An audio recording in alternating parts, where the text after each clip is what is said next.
343 Industries is currently running another Halo Insider flight on Steam, and it is soon to come to the Windows Store as well. So let's go ahead and take a look at the details.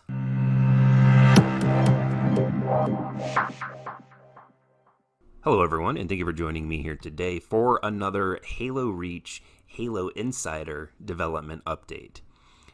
Halo developer 343 has announced in a blog post that the third test flight for Halo Reach on PC has gone live for Halo Insiders, and it will last until November 5th. If you've signed up for the Halo Insider program, make sure to check your emails, as instructions on how to install and run the flight will be sent to you if you were invited. 343 has also said that invites come out in waves, so if you don't see an invite right away, make sure to periodically check back over the course of the flight.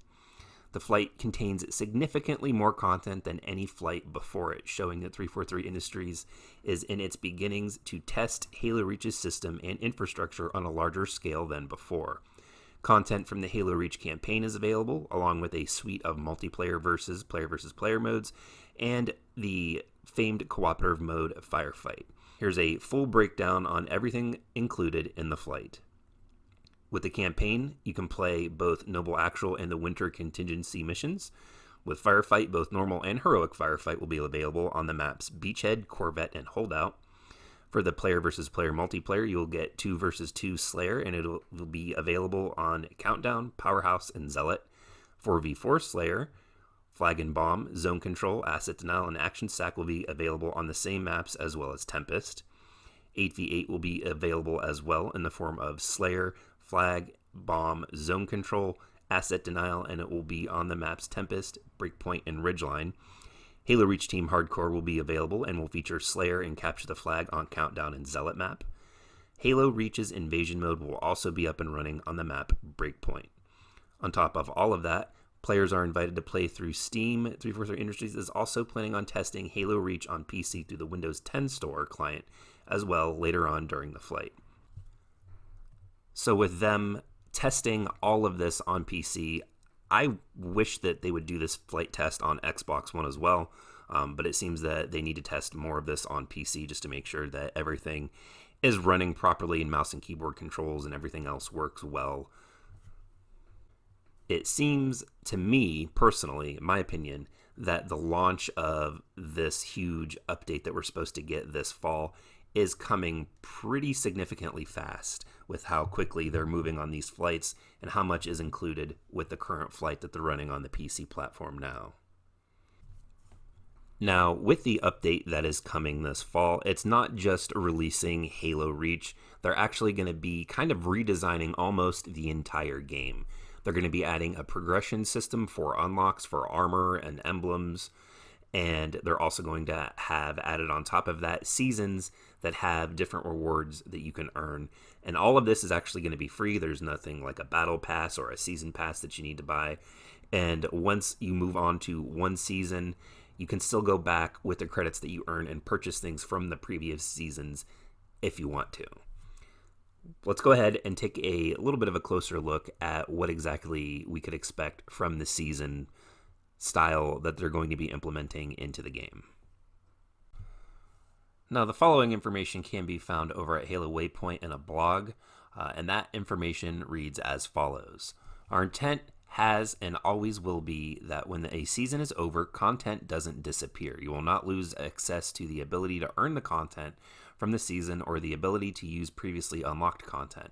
A core design philosophy is that we have to give more options for players, and when it comes to earning things, we will not take things away from you. If a new season starts that has a new theme, such as the release of the next title for the MCC on PC, it'll be additive and include new unlocks to work towards. For you, this means that if you haven't finished unlocking all the content from the first Halo Reach season and the Halo Combat Evolved season has started, you can now choose to continue working on unlocking content for the Halo Reach season or use your season points towards the unlocks for the new Halo Combat Evolved season. All content and unlocks are yours forever once they have been earned. If anything, we will look for new and fun ways to add content for you to work towards. A season includes unique theme, new playlist, new featured modes, and a series of new unlockables. When a new season begins, players can earn unlockables from any previous season by purchasing the unlocks in order after they level up. Playlists and modes will rotate each season, though popular gameplay experiences can rotate back in during future seasons. XP will be granted at the end of each completed game that is played on dedicated servers. This will include player versus player multiplayer match-made games and firefight matchmaking. XP will be awarded on the length of the match and medals earned, but the medals earned will account for most of the XP. Medals will award XP in two primary categories: performance and teamwork. Performance medals include things such as kill streaks, style kills, objective medals like flag captures. Teamwork medals are awarded for in-game actions like assists, protecting another player, or contributing to a score in an objective game type. XP will be capped for all the categories, times, performance, and teamworks per match. The ranking system is also going to be undergoing some changes as well, so let's go ahead and take a look at the new ranking system that's going to be implemented into the game. Now again, this information can be found over at Halo Waypoint on a development blog. I believe the upload date for the development blog, for those of you that are interested, is June 28th of 2019. So if you are interested, go ahead and check out the MCC development update for June. That being said, the information reads as follows. There will be a global rank and a matchmaking per playlist rank that players can level up. As players complete matches and earn medals, they will earn XP and eventually reach a new level for their global rank, with each level having a unique name and icon. Per playlist ranks will be the same as they currently are in MCC, but will be reset at the beginning of each new season or if a playlist is added in. The global rank will also roll over for players who have reached the final level and will allow you to continue climbing through them to earn more points towards seasonal unlocks. Once you have climbed to the top, currently around 30 levels, an additional unique rank will appear as you continue to advance through all available levels. This rolling global rank is entirely separate from each matchmaking playlist rank, and levels will not be reset at each season. So what it sounds like is the global rank and the per playlist ranks, they're obviously two separate things, but essentially the global rank is just a rank that you get for playing the game and earning XP, and the per playlist ranks seem to be where the competitive things will sit, where you'll get that 1 through 50 leveling system. Moving on in the article, it asks the question, to gain all the points for Halo Reach's first season, what is the goal time you are aiming for players to need to play to unlock them? The response from 343 is, the goal is for players who play a few hours several days a week to be able to unlock all seasonal items. We are estimating it'll take about 75 to 100 hours per season to unlock all of the items. That said, the season's unlocks do not disappear after the season ends, and we may add additional ways to earn seasonal points in later seasons. Now, after having looked online at quite a few articles, I can't actually find how long each season for the Master Chief Collection is going to be. Now, I would assume that it would be anywhere roughly between 3 to 4 months per season.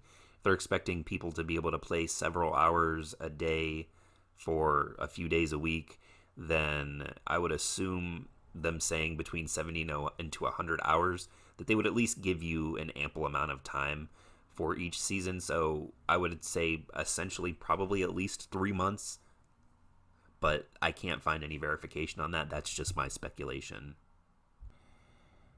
Now, while I'm also very excited for Halo Reach to come to the MCC and for all of these changes that are going to be coming with progression unlocks and seasonal playlists and themes, I'm actually also very worried. For those of you that have been with the Master Chief Collection since its release in 2014, it's been a very, very rough ride. The Master Chief Collection, it's no secret, was broken beyond belief when it released, and over the last year and a half, it's really gotten to an excellent spot. They've put in a lot of hard work to bring the game up to basically what it should have been when it launched, and it's in a really good place right now. And just because of 343's history with them developing on the Halo franchise, I still don't have the most confidence in them that they're going to be able to release this update and not completely wreck or break the game as it is right now. But all we really can do is just sit and wait. That being said, also looking ahead to the future for Halo Infinite, they've stated before that they plan on having a beta for Halo Infinite, and I'm assuming what they're going to end up doing is something very similar to the flighting program that they've been doing for the MCC, that they're going to do that with Halo Infinite. Now, when they ran the Halo 5 beta, they ran it for approximately, I think it was 3 weeks back in early January of 2015.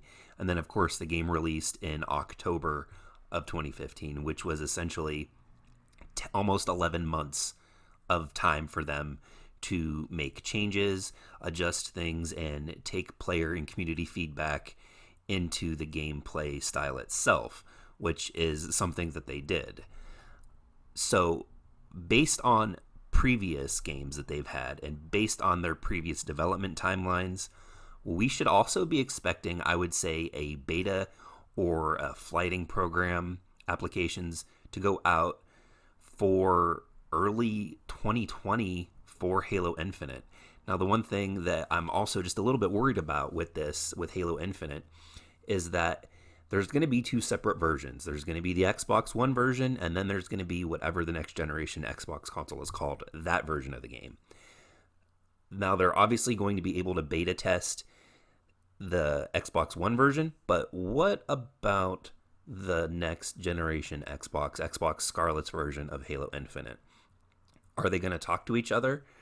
Is the Halo Infinite Xbox One version going to be backwards compatible on Xbox Scarlet? Is there going to be huge differences? This is all obviously all information that we're going to find out eventually, and I assume we're going to find out at E3, but you just never really know.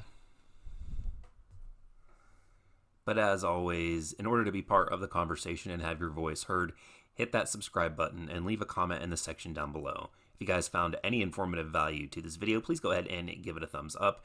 And if you're new around here, consider subscribing. I upload content weekly.